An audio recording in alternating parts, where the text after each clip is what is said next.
আমার চ্যানেলে আপনাদের সবাইকে স্বাগত। আজকে আমি চলে এসেছি নারকেল নাড়ু নিয়ে। নারকেলটা একটু ছাড়িয়ে নিচ্ছি যাতে কোড়ার সময় কোনো সমস্যা না হয়। তারপরে নারকেলটা একটু ভেঙে নেব। আসলে ছোটবেলায় দেখতাম আমার দিদা যখন বেঁচে ছিল, আমি দিদাকে ছোট থেকেই বড় মা বলেই ডাকি। তো আমার দিদা যখন বেঁচে ছিলেন আর কি, তো তখন উনি পুজোর আগে আপনার নাড়ু বানাতো, ঠিক আছে, চিনির নাড়ু, একদম যেটা ফ্রেশ সাদা সাদা হতো, মানে নারকেলটা কুড়তো কিন্তু নারকেলটার যে কালো অংশটা থাকে না, মানে ওইটা মানে কুড়তো না, মানে ওই নারকেলের যে সাদা অংশটা সেটা দিয়ে চিনি দিয়ে নারকেল নাড়ু বানাতো। তো আমি হয়তো সেরকম পারবো না, আমি আজকে গুড়ের নাড়ুই বানাবো। তো নারকেলগুলো মোটামুটি সব ভেঙে নিয়েছি, 3টে নারকেল নিয়েছিলাম, এটা কুড়ুনি, আর এবার একটা থালা নিয়ে নিয়েছি, থালার মধ্যে নারকেলগুলো কুড়ে নিচ্ছি।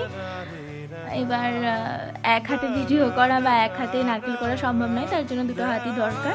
তো আপাতত নারকেল কুড়তে শুরু করেছি, দেখি কতক্ষণে। তবে নারকেল কুড়তে কুড়তে এত ভুল কড়াই বসিয়ে নিলাম।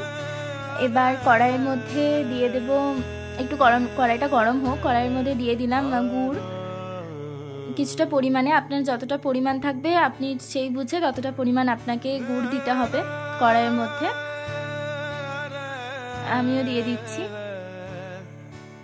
আমার মোটামুটি 5-6 ঢেলা মতো গুড় লাগবে, কারণ আমার যতটা পরিমাণ আছে আমি ঠিক ততটা পরিমাণ বুঝেই দিচ্ছি। আর কিছুটা জল দিয়ে দিলাম, কারণ গুড়টা একটু গলতে সময় লাগবে, যেহেতু খুব শক্ত হয়ে আছে গুড়টা।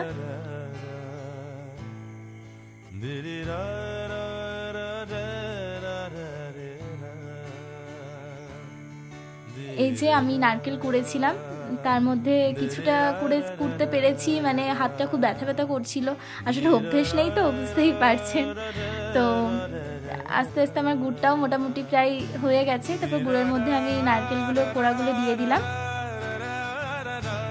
অনেকটা হয়েছে, তাও মোটামুটি অনেকগুলোই হয়েছে নাড়ু।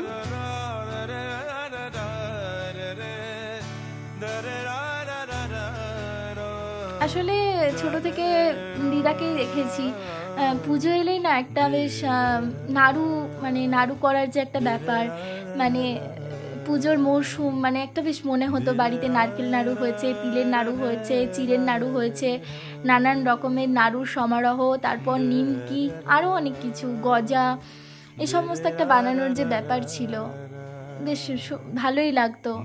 তখন অনেক ছোট ছিলাম, বেশ সুন্দর লাগতো ব্যাপারগুলো, যে একটা পুজো পুজো ভাব মনে হতো বাড়িতে, একটা বেশ নারকেলের নাড়ু করার যে একটা গন্ধ, সেই গন্ধটা ভীষণ ভালো লাগতো। আমার নারকেলটা প্রায় হয়ে গেছে, এবার আমি একটু ঠান্ডা করে নিচ্ছি, কারণ আমাকে তো নারকেলটা একটু মানে নাড়ুগুলো পাকাতে হবে, তো তার জন্য আমার পাকানোও শুরু হয়ে গেছে। আমি বেশ পাকিয়ে নিলাম, গরম লাগছিল হাতে, তার জন্য একটু জল নিয়ে নিয়েছিলাম সাইডে, যাতে হালকা করে জল নিয়ে তারপর নাড়ুটা যাতে মোড়াতে পারি।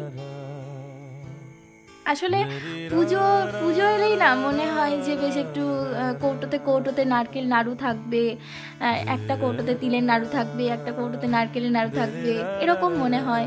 কারণ অনেক সময় আমাদের বাঙালিদের যে একটা আছে, মানে রিচুয়ালস মানে কীরকম, বাঙালিদের পুজোর সময় অনেকজন আসে আপনার প্রণাম করতে বিজয়ার, তো তাদেরকে আমরা নারকেল নাড়ু আমাদের ঘরের তৈরি মিষ্টি খাওয়াই।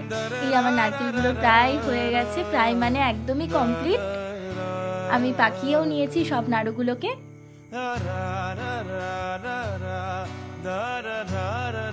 একটু সময় সাপেক্ষ ব্যাপার ছিল, কিন্তু হয়ে গেছে।